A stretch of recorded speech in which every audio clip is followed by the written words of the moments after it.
Magandang umaga mga ka-longshot. Nagbabalik ang inyong lingkod, Amazing Fidelis, Mr. Longshot. At ngayong Sabado, February 28, Philippine Jockey Club, meron tayong 7 races. Magsisimula ng alas 3 ng hapon to. So ngayon, bali yung 7 races nila na hinanda, para sa akin medyo manipis yung lineup. Pero hindi ibig sabihin nito na baka sinasabi nila madali at mukha raw Yamado, pero hindi pa rin tayo dyan nakakasigurado.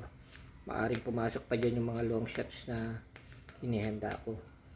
So kapon Friday race, medyo kinulang lang ng dalawa yung binigay kong ditong single tips, pero at least no, ibig sabihin kung nakadagdag pa kayo, sa amin na, sa aming bakasan nag-miss one kami dahil doon sa last race. Ewan ko ba kung ano nangyari dun sa naisang kong Eyazaki at saka yung aking pantihadong si no, yung 4, pero wala tayong magagawa, ganyan ang karera, so bawi na lang. So ngayon bibigay ko ulit yung nakagawian nating best of the best. At sabi ko nga, may mga gumagaya ng tips na yun, sasabihin hindi na ako magbibigay ng 3-2. Sa atin ang galing yan, hindi paramihan ang pagbibigay ng tip.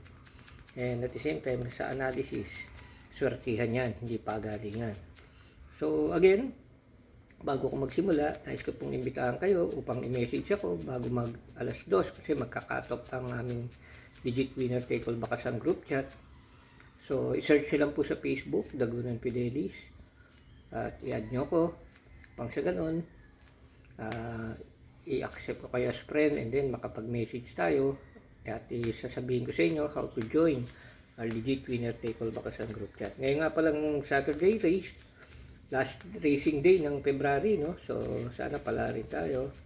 Pre-pick 5 at last double lang ibibigay ko sa mga babakas, kasama yon sa bakas nila. So again, ito ibibigay ko na. Ang lahat ng takbo natin ngayon, hindi katulad kahapon na 1-2, ngayon 1-4, no? So, race 1, sisimulan to ng winner take all. So, I've said sa akin, ang pili ko dito yung numero 2 na rookie player, Unil Cortez ang magdadala. Actually, medyo may kanipisan at baka siya na rin ng malyamado rito.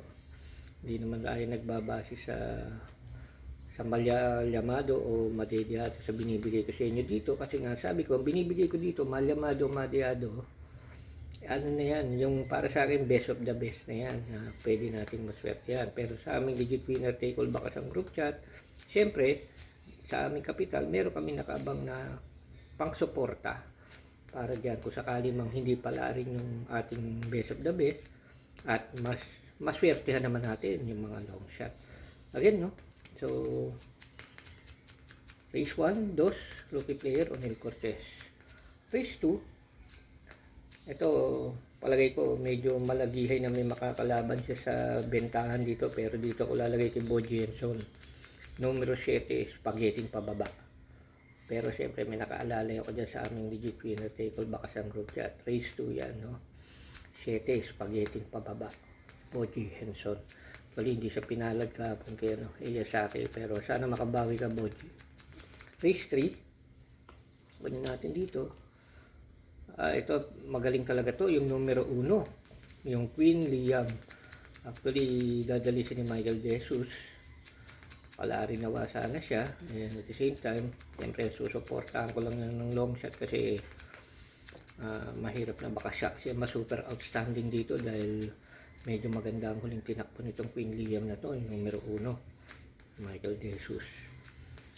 Okay, punta tayo sa race 4. Race 4, ito, ilang beses ko nang naibigay ito na ipatama. I hope dito baka madihado pa siya. At sana nga, no? At dihadista rin ang magdadala, Lester Jesus. Numero 6, who's that girl? Okay, so race 4, no? Nga pala sa race 3, magsisimula yung pre-pick 5 sa lahat ng babaka. Sabi ko sa inyo, search lang sa Facebook, Dagunan Fidelis, at mag-message kayo sa akin, add nyo ako as friend at i-add ko rin kayo upang sa ganun magkakilala lang tayo mabuti, and then masabi ko sa inyo how to join our legit winner take all Bakasang group chat. So again, no, may free pick 5 yun, tsaka free last double ay bibigay ko ngayon. So doon, no, sa iswho's.com, no, Lester Jesus race 4, race 5, of course, nanonood kayo, Amazing Fidelis, Mr. Longshot, syempre ang ibibigay ko ay numero 5, Amazing. Si Amazing, John Paul Guse magdadala. Shoutout sa iyo, John Paul Guse, no? Isa sa mga unang hineting nakilala ko nung nanalo ako ng solo winner take all ng sa San Lazaro. Tipster champion, single tipster shootout champion, at nag-guest ako doon. Ito ang unang hineting sumalubong sa akin, si John Paul Guse. At nagka-picture-picturean, nagka-usap din regarding his career as a jockey. So, shoutout tayo, John Paul Guse. Misyo, sana magkita ulit tayo pagka dumalaw ako sa karerahan. Race 5, numero 5, Amazing. Okay, John Paul Guse. So, punta tayo sa race 6. Dito sa race 6, medyo maraming mabilis dito. Pero para sa akin, ang matibay sa bilisan dito, ang ibibigay ko sa inyo yung numero 2, no? Na top of the mark. At sasakyan niya ng isang magaling ding jinete, si Ryan Base.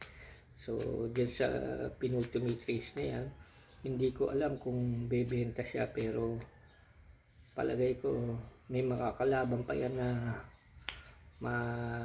kumbaga, hindi siya yung malagihay na, siguro kakaalat din. Tingin ko yung lineup na ginawa nila medyo manipis. Hindi ko naman sinasabing manipis, medyo, pero kakaalat yung benta. Oo, ganun ang tingin ko na pang ano nila, palabas nila sa ano na yan. So race 6, numero 2, top of the mark, Ryan Base. Race 7, ito again, another, baka siya na rin ang pumatok, yung siyempre papatok yan, yung numero 9, Baby Hablot, nagadali ni Black Superman, Mark Alvarez. Pero siyempre, again, sa nakaugalian, dahil merong free double, pwede nyo nang, ito, extra tip, tapunan nyo na rin yung double na top of the mark and Baby Hablot. Kung sakali man, sa amin, meron akong nakaabang na pangdehado sa race 7, yung mga sasabay ng forecast silip ko. Palagay ko dito ko ibibigay sa race 7 para mas maganda rin. Pero palagay ko meron din sa kalagitnaan ng karera. So again, this is Amazing Fidelis, I'm inviting you all.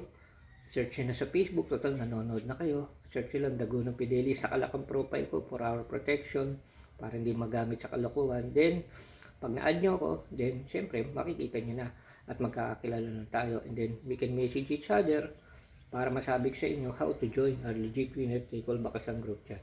At doon tayo syempre pass bet, tatangkalikin natin lagi, pass bet lang. Mahirap na yung mga illegal bookies at kung ano-anong online na nagbabaka sakali kayo. Mas maganda yung legal at pass bet kung ginagamit nila dyan sa aming legit winner take all Bakasang group chat. Again, happy racing, good day, and happy weekend.